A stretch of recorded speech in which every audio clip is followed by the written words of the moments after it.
What's up, y'all? It's Precise back with another video, and this is the first Lakers preseason game win. And I know it's just preseason, and I know we played a horrible team in the Kings, but this means a lot for our growth going forward as a team, and our growth for our young core who played the best minutes and the most impact. Let's talk about LeBron James. LeBron James played another preseason game. It's his third straight. He only played in the first half, but LeBron James made his presence known, picking up 18 points on 6 to 10 shooting, 3 rebounds, and 4 assists. Nice little transition bucket, an and one foul layup. But that was nice. The reason I'm very happy about this game is because Brandon Ingram played 35 minutes this game, had 31 points, 10 rebounds, and 1 assist, even though he was at the point guard position. Now, Brandon Ingram was hitting clutch shots left and right. He was hitting a lot of layups, a lot of jumpers, even though a nice jumper on Marvin Bagley, the second overall pick in this year's draft. He had a nice dunk in the first quarter, and LeBron James and Brandon Ingram chemistry is amazing. LeBron James had a nice no-look pass to Brandon Ingram, I think twice in the first quarter. And my thing about Brandon Ingram is when he let the game come to him, and LeBron James will allow him to do that if he's an off-ball cutter and a second option, I feel like Brandon Ingram is going to blossom even more. Instead, if he was the first option, taking a lot of long-range, mid-range jumpers, then his confidence will go left and right and wouldn't be as what it is now with LeBron James.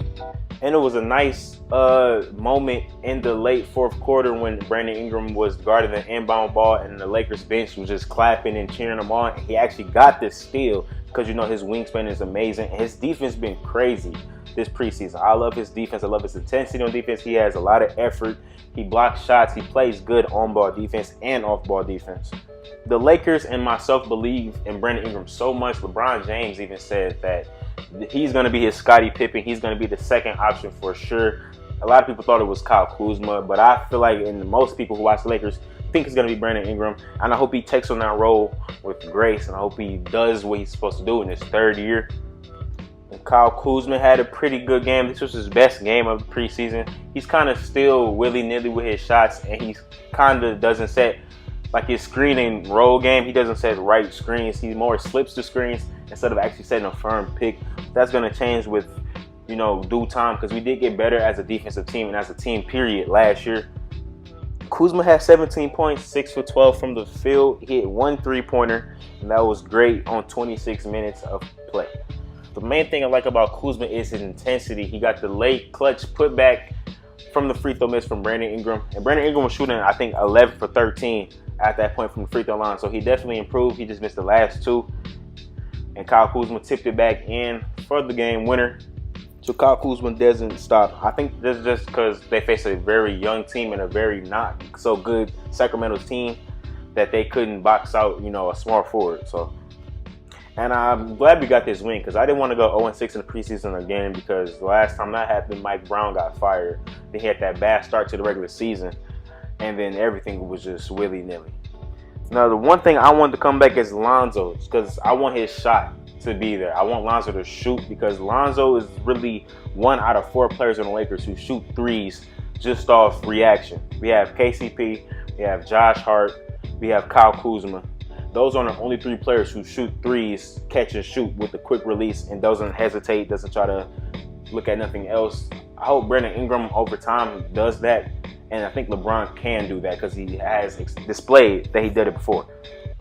And Lonzo, I know he's not the best shooter, but Lonzo has that same trait as those other 3 guys, and we need more 3-point shooting because our driving kick game is not there because nobody wants to shoot the 3. And one thing I'm very proud of is Josh Hart with his second start in a row. And this start was even better than his last. He played 36 minutes, 17 points, hit 2 out of 5 3-pointers, and a plus 20 and a plus minus. Now, I really want to get right as our defense. The score was 128 to 123. And that's too many points for a Sacramento team who played a lot of G League players. De'Aaron Fox went off in the first quarter. He had like 4 3-pointers. And then I'm cool with that because he's not going to do that, you know, all year, even though he has improved as a 3-point shooter. So our defensive switches has to get better. I know it's just preseason, but, you know, time is ticking. You know, Brandon Ingram's played individually great defense, and that's really all I can say. JaVale McGee has been solid too, but everybody else been iffy. Josh Hart been good too since he became a starter. But Kuzma, he's trying, but his his IQ on defense is not good as, you know, another small ball center. Michael Beasley, Lance, you know, they have to get better on defense so we can be a better team. So all in all, the pros of this game is Brandon Ingram. And Brandon Ingram took a lot of shots that I never saw him take, and he made. So that's very good for his growth. Kyle Kuzma is another pro of this game. Josh Hart was another pro of this game. LeBron James is always a pro. The cons of this game is the defense, our switching, our rebounding, and on offense, our three-point shooting. We have to get our defense and our three-point shooting right, and then we'll be a great team. I have confidence in our defense because our defense was great last year, even though we have better defenders this year. But the thing is with defense is it's a lot of chemistry based, and we have a lot of new players. And I also think once Lonzo come back, because Lonzo is a top 3, top 2 defender in our team. He's a better defender than Rondo, beside popular belief. And he's very good with switching and very good at calling out, you know, defensive assignments. And I hope Saturday that Lonzo plays his first game. They're holding him too long. Lonzo is perfectly fine. He's been rested for 5-6 months, and the injury was supposed to only keep him sidelined for like 6 weeks. So that'll be all for this video. Comment down what you think that the Lakers did well, what you think the Lakers did wrong. Subscribe if you're new. I do content like this all the time, every game. And subscribe. I'm out. Peace.